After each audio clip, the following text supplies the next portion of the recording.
What's good, everybody? Welcome back to the channel. We got some more of the Burnley FC FIFA 18 career mode for you guys today, and we're starting off with a game against Leicester City in the Carabao Cup. This is episode 24, I believe 24 or 25. I'm not actually 100% sure of which episode it is, but like I said, Carabao Cup action, and again, somewhat like we had in the FA Cup last season, we seem to be getting a pretty decent draw in these, in this couple of these, because I mean, Leicester are obviously not the easiest side in the world, but again, they're not the hardest side in the world. It's a side that we could definitely beat. I believe we played them recently in the league and dropped points. I'm not 100% sure. Maybe I'm remembering that wrong.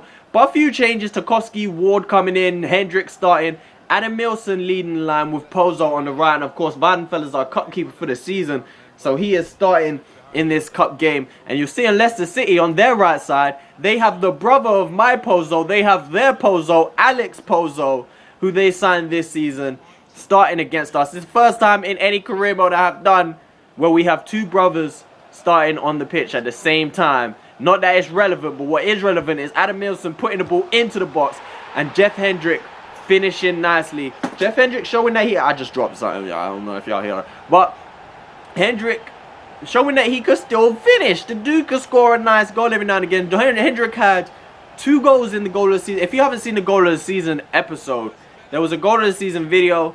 Wanted you guys to vote. Not too many voted, but the winner ended up being Lisandro Lopez' filthy back heel goal. Oh my god, Lisandro Lopez! I almost got him out my head, and now he's back. I've decided to to just embrace Lisandro Lopez for what he did for us. I mean, we would have loved if he could have stayed on, continue to score goals for us. But we're just going to accept what he did. We're going to embrace and celebrate what he did for us during his time at the club. He came, he saved us from relegation. He had to move on with his life. I guess he retired. He kind of just disappeared off the face of the game. What I think happened is he was planning to retire, but because we'd signed him recently, instead of saying this player is retiring at the end of the season, it says this player is recently signed. That's how silly FIFA is. They didn't even let me know he was retiring.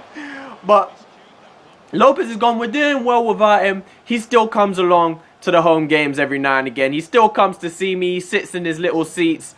He sees me every now and again. He's come to visit the team, and he's a Burnley player forever. He's a Burnley man through and through. Like I said, I might think about retiring his number, but I forgot to do it.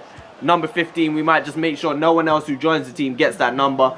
But still pushing, trying to open up the scoring. Leicester coming forward now. Kapushka playing it into Ndidi. They're moving it back and forth, and Islam Slimani firing off of the post. Gay came off the bench now. He cuts inside, plays it into Hendrick, and Adam Milson, who you just saw with a poor miss, doesn't miss this time. And finally, he gets the ball into the back of the net, scoring his first goal for the team, putting it into the back of the net. And Adam Milson getting it done finally, because that last chance he just missed, that's the reason why I can't make my mind up as to who to play. Because obviously we've had Belfodil. He was doing well before he got injured, especially off the ball. He's still yet to score, but link-up play, hold-up play, he was doing well. He was getting chances, just missing by my. His finishing wasn't as bad as that Adam Milson finish there, but he was doing well.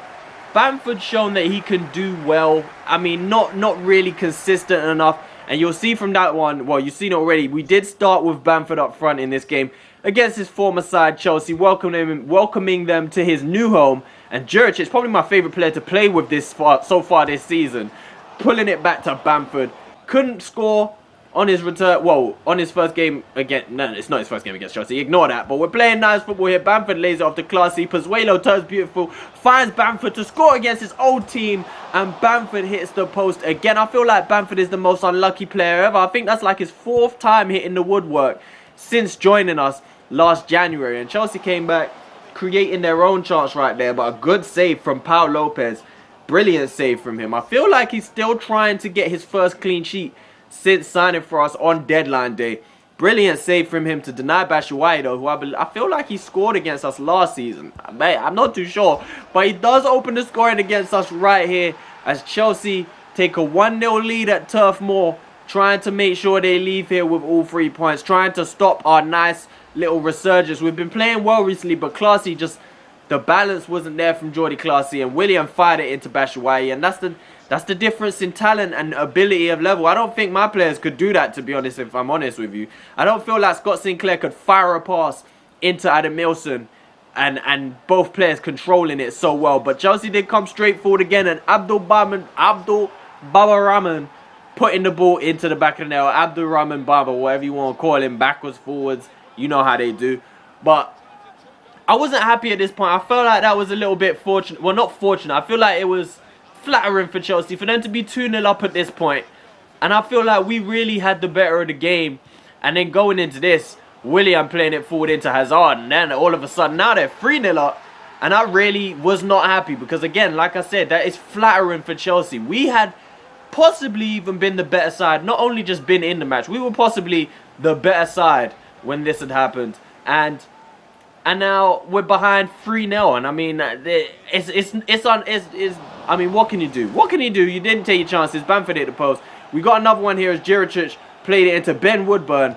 Final chance of the game, but his finishing from the young man just not really good enough as he can't find the back of the net. I feel like that's why Juricic isn't getting more assists, because the finishing on this team, we really don't have a clinical finisher. And that's the same thing we needed this time last season. We brought in Lisandro Lopez and he couldn't get it done. Maybe, just maybe, Belfodil or Adam Milson or even Bamford will be that guy.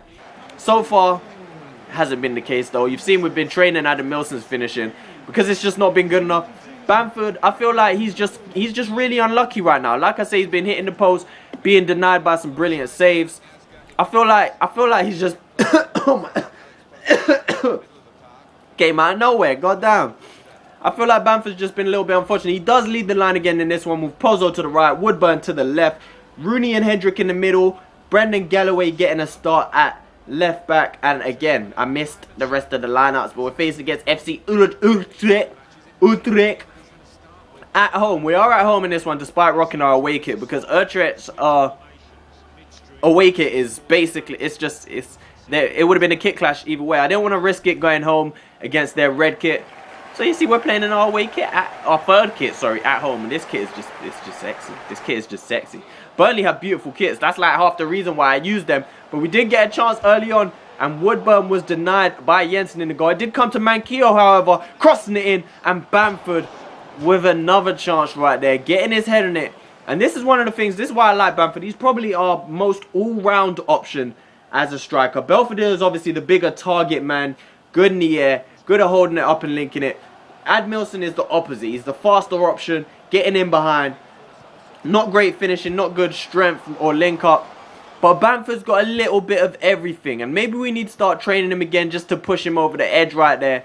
But I feel like for now he's our best all-round option to do at least a little bit of everything as he comes wide with that, close, sorry, with that header.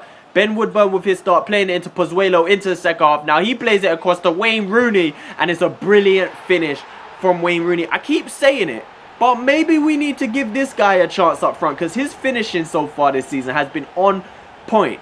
The only reason I don't do it is because so far, you guys might not have seen it, I might not have even mentioned it, but Wayne Rooney has been absolutely brilliant in the centre of midfields for us this season. I mean, he's almost been as good as Lisandro Lopez was for us up front. He's been in the midfield. He's been running things. He's just Wayne Rooney in the middle, isn't he? He never runs out of stamina. He's always on people. He's got that brilliant mix of strength and speed and balance. I mean, even though his stats have dropped off a lot in terms of speed and stuff, he still feels like same old Wayne Rooney in that midfield. So that's the only reason I don't want to put him up front, because we'll lose him in midfield. Obviously, we'll have Hendrick, who's similar, but he's not Wayne Rooney's. But we'll think about still doing it. And like I said, we have other options up front.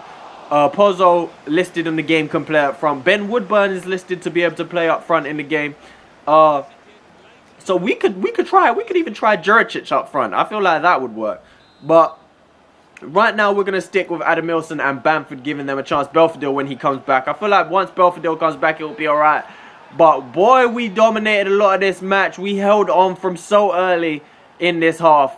But 83 minutes in, Utrecht are able to pull themselves back level. And now we have to go and look for another leading goal, because Weidenfeller's made a huge mistake right there. I mean, there is someone standing in front of him, but that is still really poor. And Pozuelo, I'm putting blame on you as well. I don't know why The same thing that striker did to get his head on the ball, Pozuelo could have done the same animation, but instead he tries to do that little bitch boy animation, trying to pass it away with volley, and we end up dropping points to Utrecht. Huge points that were as well in the Europa League group stages. That's not what we didn't want to drop them points right there. But now we have our final game of the, I believe, well, that was the final, yeah, we got a final game of the episode now as we're playing Reading in the Premier League. Newly promoted Reading, obviously. Wayne Rooney, the man to watch. Obviously, like I just said, he's been on brilliant form in the centre of midfield for us. What an inspired signing for us to bring Wayne Rooney. Thank God Everton got relegated because we got him on the cheap. But Reading, you can see right here, coming with a back five. And they have two former Burnley players. We saw two of our players, them obviously Phil Barsley at right back and Naki Wells leading the line for Reading. So they're coming, welcoming us to their new home stadium. Bamford again leading the line for the third straight game, giving them his chance right here. And we play it into Wayne Rooney. First minute of the game, Wayne Rooney taking a strike and forcing a save out of Vito Manone. Only just watching that just now, I realised that we could have just slid in Patrick Bamford, to be honest. Wayne Rooney probably could have played that pass, but Bamford, beautiful pass around the back into Pozuelo, and he misses. My boy misses. But this is what I was talking about. Bamford's got similar link-up skills to what Belfodil was showing. He's got a little bit of everything. Adam Milson hasn't really shown me the link-up skills that these two have. Bamford again on the ball, playing a beautiful ball over the top to Scott Sinclair. He's going to be able to get into the box right now, trying, just overran it a little bit, and that might have been sneaking in. But Tyler Blackett clearing it away. It falls to Pozuelo in here. He finds Patrick Bamford, spins off his man brilliantly, and Patrick Bamford, with his weaker foot, finds the back of the net brilliantly. Scores what is our first goal scored by one of our strikers this year in the league. Our first league goal scored by a striker, which is, I don't have to say it, it's pretty poor. But like I say, I mean, it's not for the want of trying. I'd be more upset if we weren't creating chances for the strikers. Like last season when I played Chris Wood and I played Sam Vokes, they were just invisible. They weren't even getting chances. Belfodil was getting in the right places. He was getting chances, just getting a bit unfortunate. Bamford was doing the same, and Bamford again gets another one, gets his name on the score sheet. I mean, the problem that you could say right now is that he's scoring against a weaker side. We're going to have to see how he does against the bigger sides. But Bamford, I mean, he's a project still. I feel like he's got potential to do well. But beautiful play by Hendrick again. Finding Bamford, passing it into the back of net. Nice finish again from Patrick Bamford. He's shown two different types of finishes. Both with his weaker foot, though, from Patrick Bamford. And every time he's hit the woodwork this series has been with his left foot. So maybe his weaker foot isn't really his weaker foot. Pozuelo sliding into Juricic. Pozuelo as well, he needs a little bit of credit as Juricic gets on the score sheet as well. Filip Juricic celebrates the goals. We go 3-0 up against Reading. But Pozuelo needs a little bit of credit because since Defoe has gone out injured, Pozuelo has been absolutely magnificent. So good that I'm kind of lost as to what to do when Defoe comes back from his injury, because I feel it would be a little bit harsh to just drop Pozuelo out the team completely.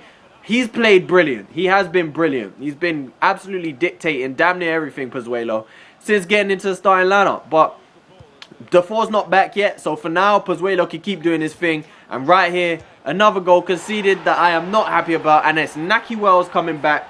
His first appearance on the series. I mean, he didn't play a single goal for us last season, was never going to. That's why I let him go. But right here again, like, get your head on that, Manquillo. Why are you... It's just poor. And then it comes through to Naki Wells. No one is near him. And Paul Lopez still yet to get a Premier League clean sheet. I don't think he's got one at all. Well, if he hasn't got a Premier League one, he hasn't got one at all because he's not playing our cup games. But Pozuelo got man of the match. 2 assists for the little Spaniard. And again, he's been absolutely brilliant. And something has clicked about our team recently, where it's just feeling like, I don't know if it's going through a certain month, we've hit another month and everyone's attributes have just flown up. It just feels different. Our team just feels a lot better. Something has clicked in us. And I mean, performance-wise, the results aren't always going our way, but performance-wise, everyone on the pitch just feels a little bit better. I don't know what it is, but I'm really confident for this season ahead. We end this episode in 8th place, 11 points, only 5 points off top spot. We're not going for the league this year. I am focusing on getting a Champions League spot. I think we can do it if we just keep playing right. Because if you think, last season we ended, I think, we ended top 10. No, we didn't. We ended 11th last season. But then you can't think on how poor of a first half of the season we had. I mean, going into January, we were damn near in the relegation zone. So, how poor of a first season we had, mixed with, in the second half of the season, despite doing a lot better, we still lost some really silly games. We lost games we shouldn't have lost, and we drew games we shouldn't have drawn. If we could clean that up this season, we've already had a better start to the season than we had last year. If we could iron out them details, we could definitely push for a European spot this year, at least Europa League. But obviously it's going to be harder. We have a lot more games. But so far we seem to be handling it pretty well. Love you guys. That's where we're going to end this episode. Peace.